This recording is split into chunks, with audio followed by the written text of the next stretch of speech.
चेहरा आपका है नहीं, एक आपने इंपोर्ट किया उनका चंपई सोरेन, वो ये कह रहे हैं आपके पास चेहरा नहीं है।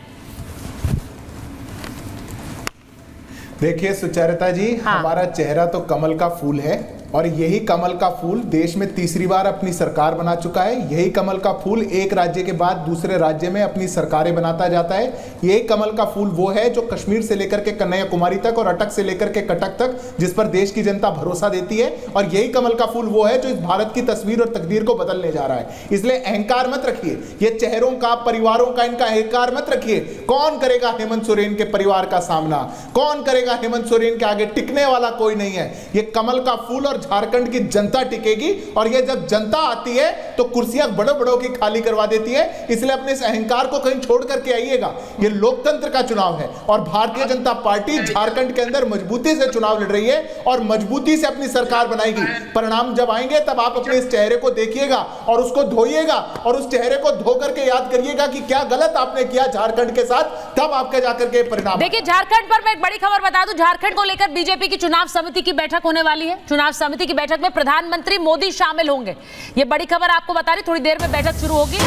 उम्मीदवारों के नामों पर चर्चा होगी।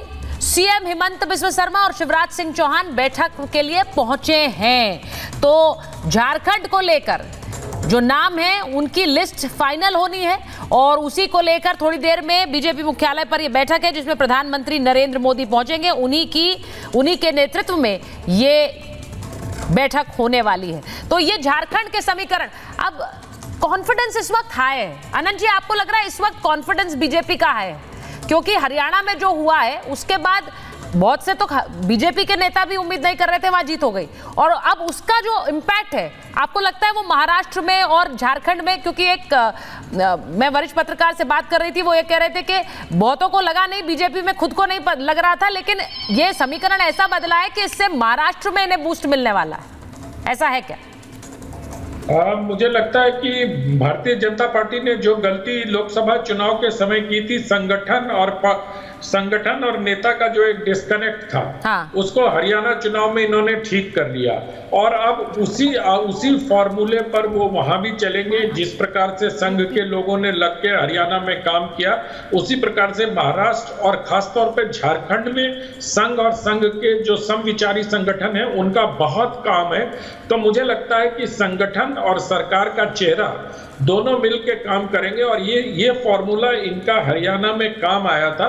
जिस प्रकार से लोकसभा चुनाव के दौरान नड्डा जी के एक बयान से थोड़ा भ्रम फैला था, वो सारी चीजों को दूर करते हुए मुझे लगता है, और जो नैरेटिव एक पक्ष में बन गया था 99 सीट जीतने के बाद, उस नैरेटिव पर भी हरियाणा के परिणाम ने ब्रेक लगाया है। हाँ। और इसी नैरेटिव के आधार पर बीजेपी का टेम्पो इस वक्त बहुत हाई है और हमें ये नहीं भूलना चाहिए कि दो बहुत बड़े जो संगठक हैं वो महाराष्ट्र के चुनाव में और झारखंड के चुनाव में लगे हैं। एक भूपेंद्र यादव महाराष्ट्र में बहुत साइलेंटली पिछले 2 महीने से काम कर रहे हैं, लोगों को पता भी नहीं है, और इधर हिमंत बिस्वा शर्मा और शिवराज सिंह चौहान की टीम यहाँ काम कर रही है और साथ ही साथ लक्ष्मीकांत वाजपेयी भी झारखंड में काम कर रहे हैं, जो जमीनी स्तर पर कार्यकर्ताओं को जोड़ने के काम में लगे हैं। तो आप जो बात कह रहे हैं कि संगठन स्तर पर काम हो रहा है, मैं एक बार उत्तर प्रदेश की तस्वीर देखना चाह रही हूं क्योंकि यूपी में पिछले कुछ समय से इतने मुद्दे रहे और वो बहुत इंटरेस्टिंग होगा क्योंकि जिस तरह से 37 सीटें लेकर समाजवादी पार्टी लोकसभा में आई, उसके बाद कह दिया है और अखिलेश यादव ने क्लियर कर दिया है कि भाई द वॉर इज ऑन, यानी कि ये युद्ध अभी बाकी है और उसमें हम जीत कर दिखाएंगे। वो 37 को इसमें 80 में बदलना चाहते हैं और यूपी उपचुनावों के लिए वो 10 में से 10 की बात कर रहे थे, अब तो 9 सीटों पर चुनाव हो रहा है। लेकिन यूपी में सिद्धार्थ जी आपसे पूछ रही हूं, जाति जाति का शोर भी रहा है, आप जानते हैं, बुलडोजर का मुद्दा भी रहा है, एनकाउंटर का भी मुद्दा रहा है।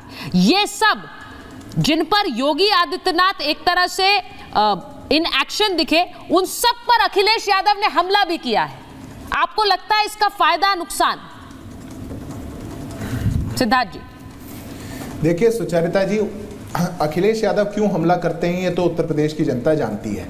वो हमला भी बड़ा सेलेक्टिव करते हैं क्योंकि जिनकी पूरी आधारशिला ही एक समाज को जाति में बांटने की हो, वो अपराधियों में भी जाति देखते हैं, वो एक्शन में भी जाति देखते हैं, हर चीज में देखते हैं। अगर वो सब चीजों पर बोलते होते तो बात अलग थी, तो कोई प्रिंसिपल और फंडामेंटल की बात की जा सकती थी, पर चूंकि उनका आधार ही कुछ और है तो ये तो प्रदेश की जनता समझती है। मैं मानता हूं कि जिस प्रकार से सुशासन की यात्रा उत्तर प्रदेश ने देखी है, लॉ एंड ऑर्डर को लेकर के एक प्रतिज्ञा देखी है प्रदेश की सरकार की, और जिस प्रकार से बदलती हुई तस्वीर देखी है, उसका उपचुनाव में जनता अपना मत के साथ समर्थन करेगी और भारतीय जनता पार्टी सभी उपचुनाव की सीटों पर बहुत भारी मतों से जीत करके आएगी। ये जो राग हरियाणा में फेल हुआ सुचारिता जी, ये जो विभाजन करने की नीति हरियाणा में फेल हुई, ये उत्तर प्रदेश में भी लंबी नहीं चलने वाली। हरियाणा और उत्तर प्रदेश बड़े पास के राज्य हैं, मिजाज भी लगभग बराबर सा है। ये मिजाज तो अब इनको उत्तर प्रदेश की जनता भी इस उपचुनाव में दिखा, यानी कि लारी जी वो कह रहे हैं जो बटेंगे तो कटेंगे वाली लाइन है वो हिट हो गई है। अब हरियाणा में उन्होंने बार बार ये संदेश दिया और वहां पर जाति जाति का शोर नहीं पहुंचा, तो जाट नॉन जाट एक हुए। तो यहाँ यूपी में भी जो जाति जाति वाली बात कहते जा रहे हैं अखिलेश जी, वो हिट नहीं होने वाली है, वो ये कह रहे हैं। मैडम एक चीज आपने देखी है ना कि बिल्ली को ख्वाब में हमेशा छीछड़े नजर आते हैं, वही हाल इनका है। इस समय एक जगह इनको छीछड़ा मिल गया तो ये समझ रहे कि हम हर जगह वही छीछड़ा मिल जाएगा। ऐसा नहीं है, यहाँ का सिस्टम दूसरा है, यहाँ पे मामले दूसरे हैं, यहाँ पे जो लॉ एंड ऑर्डर की सिचुएशन है दूसरी है, यहाँ पे जुल्म और सितम की चीजें दूसरी हैं। यहाँ पे इन्होंने किसी को नहीं बख्शा है, सबको परेशान किया है। व्यापारी परेशान है, चाहे क्या नाम है माइनॉरिटी हो वो परेशान है, चाहे ओबीसीज हो, एससी एसटी हो, सब परेशान है और बहुत अच्छे ढंग से परेशान है। यहाँ पे आप आइए तो आपको रात में वसूली करते हुए पुलिस वाले भी मिल जाएंगे, यहाँ पे आप आइए तो रात में वसूली करते हुए आरटीओ भी मिल जाएगा। जीएसटी वाले कैसे घुस के परेशान करते हैं, कैसे क्या नाम है व्यापारी का हार्ट फेल तक हो जाता है। आप आइए, आकर एक बार देखिए, हाथ कंगन को आरसी क्या, पढ़े लिखे को फारसी क्या। सिद्धार्थ जी भी यही है, हम भी यही है, आप भी यही है। जहां तक मुझे उम्मीद है, ये कब से हो रहा है? जहां तक मुझे उम्मीद है कुछ दिनों में रिजल्ट, जहां तक मुझे उम्मीद है कुछ दिनों में रिजल्ट आएगा तो हम लोग बैठकर फिर से एक बार बात कर लेंगे। नहीं, आप ये जो बात कह रहे हैं कि कानून व्यवस्था बदहाल है और वहां वसूली हर जगह हो रही है, कब से हो रहा है? मेरा सवाल ये था। मैडम इस चीज की बढ़ोतरी बहुत समय से हो गई है, 7-8 साल हो गया है। 7-8 साल हो गया, तो 7-8 साल हो गए हैं लारी जी, लेकिन फिर भी बीजेपी को चुन रही है यूपी की जनता। वहां योगी आदित्यनाथ फिर से आ गए। मैडम इधर जो ज्यादा वसूली 2-2.5 साल से बहुत, अच्छा 2-2.5 साल से ज्यादा हो गई, और जो परेशानियां हुई हैं वो परेशानियां भी अभी देखने को मिल रही हैं। लारी जी देखिए तो लारी जी अब देखिए, अब आपने बोला 7-8 साल, फिर बीजेपी के रिटर्न की बात हुई तो आपने कहा चलिए 2-2.5 साल से ज्यादा हो गई है। तो अब आप ये मान रहे हैं कि अगले विधानसभा चुनाव में इतनी अति हो जाएगी कि आप लोग आ रहे हैं, समाजवादी पार्टी आ रही है? मैं इनके जुल्म की बात कर रहा हूं कि 7-8 साल से जुल्म चल रहा है, 2.5 साल से जुल्म की इंतहा हो गई। उसका रिजल्ट है कि आप देख लीजिए एमपी के चुनाव में क्या हुआ यूपी में। हाँ। अभी आप देख लीजिए मिल्कीपुर। ठीक है, अब अच्छा ये इम्पोर्टेंट है, ये इम्पोर्टेंट है। एक बार मैं बताइए मिल्कीपुर की सीट का चुनाव क्यों नहीं हो रहा है? हाँ। मिल्कीपुर पर चुनाव क्यों नहीं हो रहा है? क्यों नहीं हो रहा बताइए भाई, आप हैं, आप तो पत्रकार हैं, आप बताइए मिल्कीपुर पर चुनाव क्यों नहीं हो रहा? मैं ये जो चीज बोल रहे हैं लारी जी, मैं अनंत जी आपके पास आ रही हूँ। इंपॉर्टेंट ये है, उन्होंने कहा कि ये जो इंतहा हो रही है बकौल लारी जी, उसका नतीजा है कि 37 सीटें समाजवादी पार्टी को लोकसभा में मिली। आपको लग रहा है कि वो जो इम्पैक्ट है, वो जो 43 सीटें मिली है समाजवादी पार्टी को। अच्छा ठीक है,